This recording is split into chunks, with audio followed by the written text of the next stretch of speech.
Bien-aimés de Dieu, je vous salue. Ce 8 novembre 2024, le texte qui est soumis à notre méditation est tiré de Luc 16, les 8 premiers versets que nous pouvons intituler « Parabole de l'économe infidèle ». La présente parabole est sans contredit la plus difficile à comprendre parmi celles que Jésus ait prononcées. D'ailleurs, les commentateurs ont émis des interprétations très variées sur le sujet. De notre part, nous essaierons d'exposer ce qui paraît être la pensée de la parabole. Finalement, que représente cet homme riche et l'économe?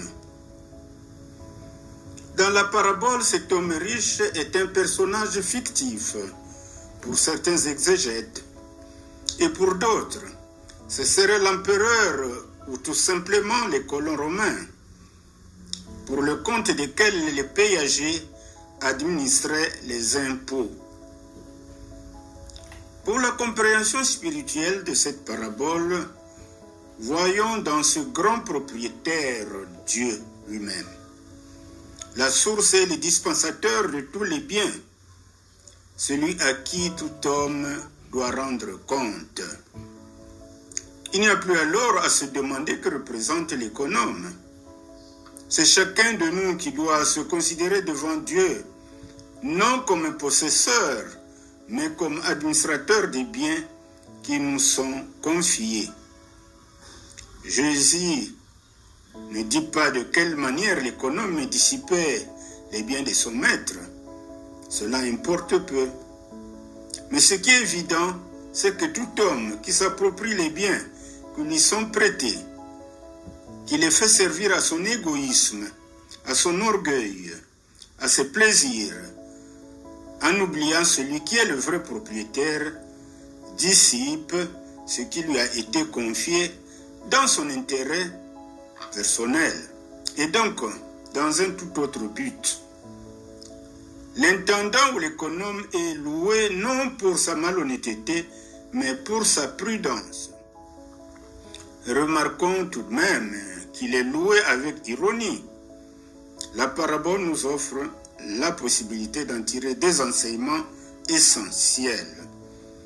Premier enseignement. Les hommes devraient agir avec sagesse et prudence, mais pas de façon malhonnête. On peut admirer le savoir-faire et l'audace de l'économe ici, tout en haïssant l'injustice. Les enfants de lumière, c'est-à-dire nous chrétiens, manquons souvent de sagesse et de prudence dans nos rapports avec les autres.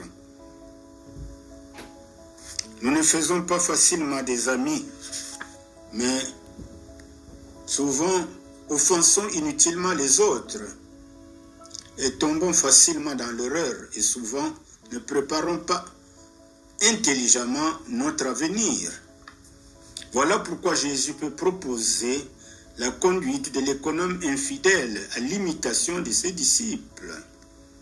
À propos, rappelons-nous que le Seigneur nous exhorte à être prudents, comme des serpents et simples comme des colombes. Confère Matthieu 10, verset 16.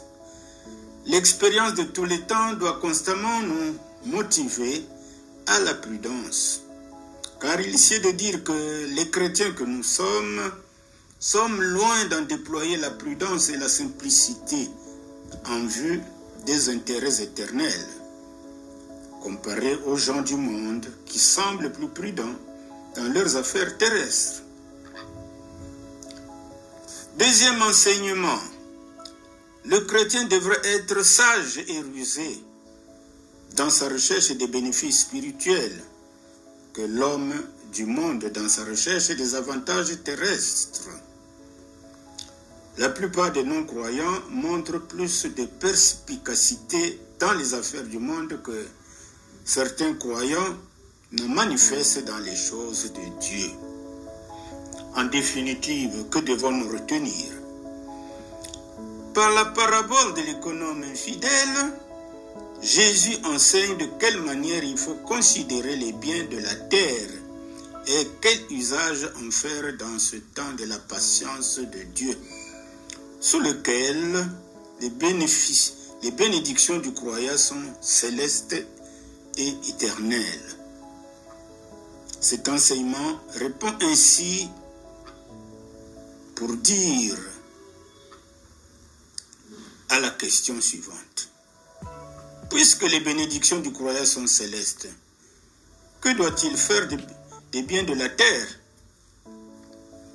La réponse est simple.